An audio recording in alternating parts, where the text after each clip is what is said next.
बाबा जी की प्यारी सात संगत जी, राधा स्वामी जी। प्यारी सात संगत जी, 18 नवंबर के दिन शनिवार को डेरा ब्यास में बाबा जी के सवाल जवाब का कार्यक्रम था। संगत जी, पंडाल में हमेशा की तरह बहुत अच्छा माहौल बना हुआ था। बाबा जी जब स्टेज पर आए तो सबसे पहले शब्द गाए गए और उसके बाद 3:50 पर सवाल जवाब का प्रोग्राम हुआ। सबसे पहले बाबा जी से सवाल पूछा गया कि बाबा जी, क्या सेवा सिमरन की जगह ले सकती है? तो बाबा जी ने कहा कि बेटा, सबसे बड़ी सेवा तो भजन सिमरन की ही है। भजन बंदगी ही सबसे बड़ी सेवा है और बाहर की जितनी भी सेवाएं आप करते हैं वो तो केवल माहौल बनाने के लिए है, लेकिन असली सेवा तो भजन बंदगी की है। फरमाया गया है, ऐ सेवा चाकरी नाम वसे मन आए। इसलिए बेटा, भजन सिमरन तो जरूर करना है। बाबा जी से दूसरा सवाल पूछा गया कि बाबा जी, आपने मुझे 2 बच्चे दिए और मैं आपका बहुत बहुत शुक्रिया अदा करती हूँ। आज मैं आपके सामने एक अरदास लेकर आई हूँ। बाबा जी, एक बच्ची शुगर से पीड़ित है और दूसरी को कैंसर हो गया है। बाबा जी मेहर करो। तो बाबा जी ने फरमाया कि बीबी, परमात्मा ने तो हमें यहाँ किसी मकसद के लिए भेजा है। बेटा, इंसान तो एक जरिया बनकर आता है। हमने कोशिश करनी है, हार नहीं माननी। आजकल मेडिकल साइंस ने बहुत तरक्की कर ली है, बहुत सारी सुविधाएं हैं, तो इसलिए बेटा उनका इलाज करवाओ। अगर हम हार मानकर बैठ जाएंगे तो हमारा गुजारा कैसे होगा? इसलिए बेटा, हार कभी नहीं माननी और कोशिश करते रहो। बाबा जी से तीसरा सवाल पूछा गया कि बाबा जी, इस दुनिया को परमात्मा ने बनाया है, तो क्या यहाँ पर पैसे का आना जरूरी था? तो बाबा जी ने फरमाया कि बेटा, पैसे की क्या गलती है? गलती तो हमारी सोच की है। अब ये चीज आप देख सकते हो कि हम जिस लोहे के साथ अच्छी अच्छी चीजें बना रहे हैं, उसी लोहे के साथ बुरी चीजें भी तो बनती है ना। अब सोच तो हमारी है कि हम एक चीज का इस्तेमाल सही तरीके से करें या गलत तरीके से। उसी लोहे के साथ बर्तन बनते हैं और उसी लोहे के साथ हथियार बनते हैं। अच्छी चीज और बुरी चीज दोनों बनती है बेटा।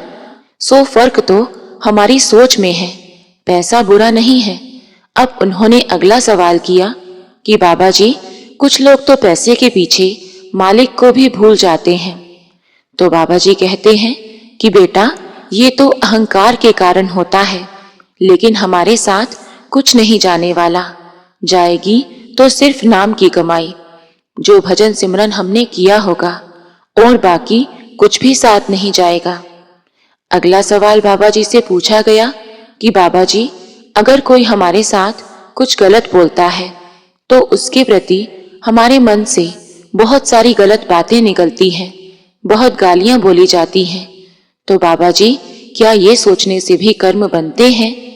तो बाबा जी ने कहा, बेटा, सोचने से कर्म तो नहीं बनते, लेकिन महापुरुष कहते हैं कि सोच को भी अपने मन में मत बैठने दो, क्योंकि अगर हम ऐसी सोच को अपने मन के अंदर बैठा लेंगे तो आगे जाकर वो सोच ही हमारे कर्मों में तब्दील हो जाएगी और करनी में आएगी। तो इसलिए महापुरुष फरमाते हैं कि सोच को भी अपने अंदर न आने दो।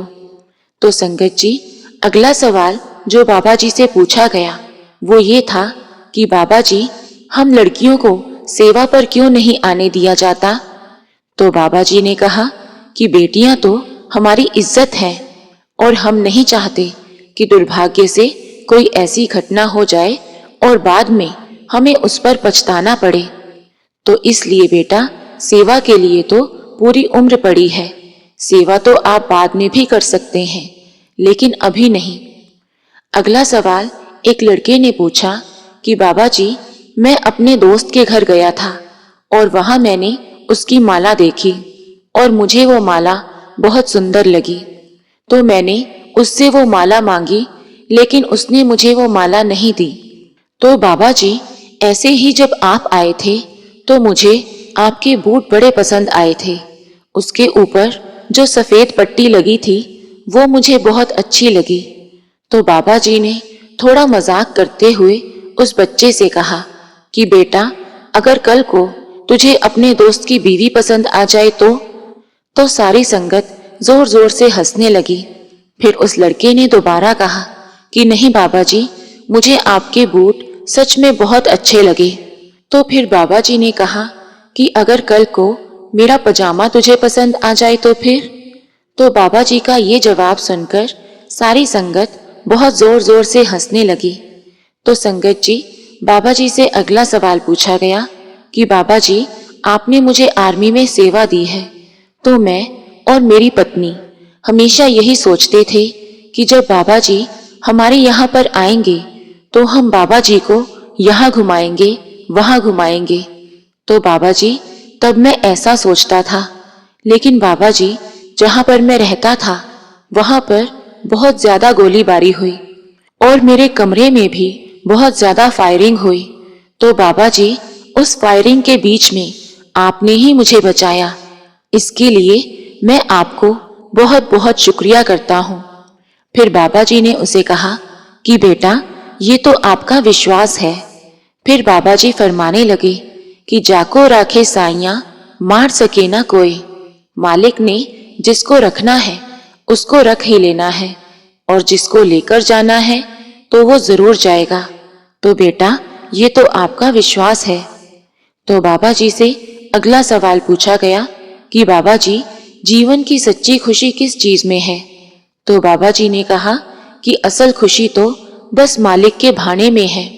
जब हम मालिक के भाने में रहेंगे, मालिक के हुक्म में रहेंगे, तो हमें सच्ची खुशी भी मिल जाएगी।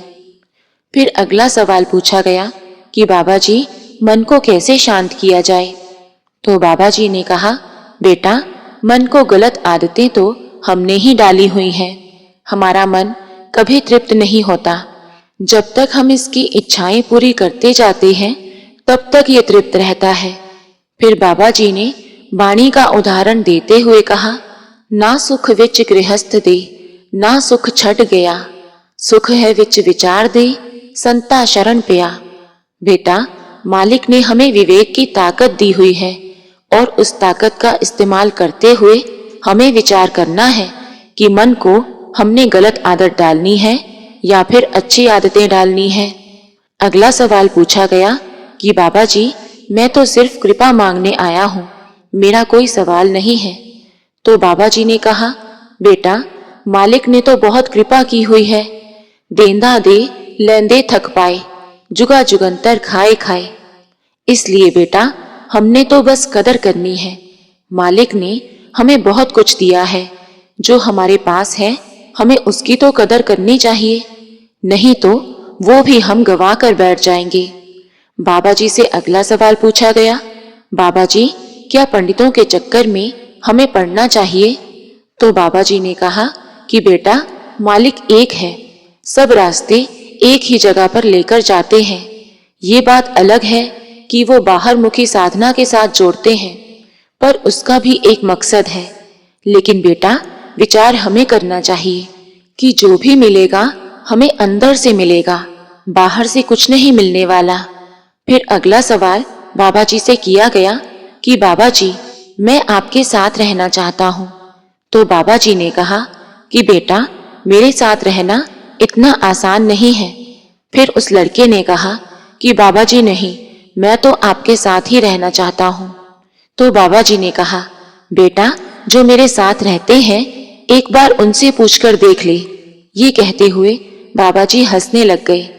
फिर उसके बाद अगला सवाल किया गया, बाबा जी, जो जागरण में चौकियां आती हैं तो क्या वो सच्ची होती हैं? तो बाबा जी ने कहा, बेटा, सबका अपना तरीका है, पर याद रखना, जो मिलेगा वो अंदर से मिलेगा, बाहर से नहीं। इसलिए भजन सिमरन पर ध्यान दो। फिर अगला सवाल एक लड़की ने किया कि बाबा जी, पढ़ाई में दिल नहीं लगता। तो बाबा जी ने कहा कि बेटा, मुझे तो आप मेरी मम्मी ने डंडे के जोर से पढ़ाया था। फिर अगला सवाल बाबा जी से एक लड़की ने किया कि बाबा जी, क्या मैं अंडा खा सकती हूँ? तो बाबा जी ने कहा, बेटा डंडा जरूर खा सकती हो। बेटा ये सवाल पूछकर तुम क्या सोचते हो कि बाबा हाँ कह देगा? तो संगत जी, बाबा जी का ये जवाब सुनकर सारी संगत जोर जोर से हंसने लगी। तो प्यारी साध संगत जी, अगर आपको बाबा जी के सवाल जवाब और रूहानी साखियां सुनना अच्छा लगता है तो कृपया हमारे चैनल को सब्सक्राइब करें जी। राधा स्वामी जी।